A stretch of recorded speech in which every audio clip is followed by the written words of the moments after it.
శివాయ్. వాయులింగం కోసం తిన్నడిని, ఆడి గూడాన్ని, అడవిని నాశనం చేసి వాయులింగాన్ని తెచ్చుకుంటా. ఆ తిన్నడు సామాన్యుడు కాదు. అతన్ని దాటి వాయులింగాన్ని చేరడం అసాధ్యం. వాయులింగం మీద దుర్మార్గుల చూపు పడింది. ఈ వాయులింగ రహస్యం కాపాడడానికి నా ప్రాణాలు సైతం అర్పిస్తాను. ఈ గూడెంలో ఏ బిడ్డకి ఆపద రానివ్వను.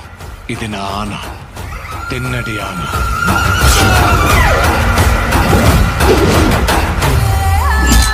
శివుణ్ణి రాయంటావా?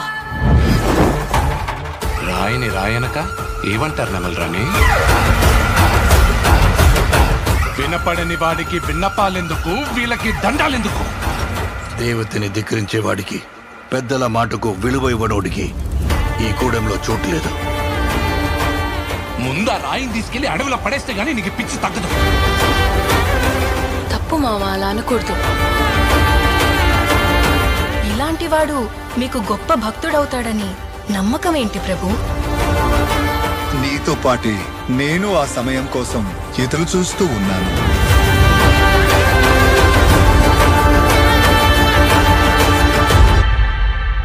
రుద్రా,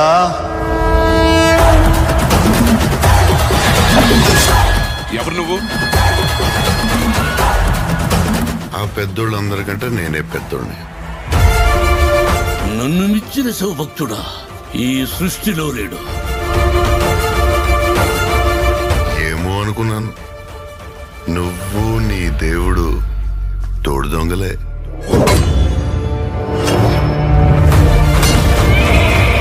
శివయ్య అని మనసారా పిలు. అది జన్మలో జరగదు. ఓ సంతటోడివా? వెలిబిచ్చలో నీకన్నా గొప్పవాడొకడు ఉన్నాడని తెలిసి అతని బొట్టని వెళ్ళి తెప్పొట్టించింది నువ్వే కదా. వెళ్ళబోయ్యా, వెళ్ళిక నుంచే.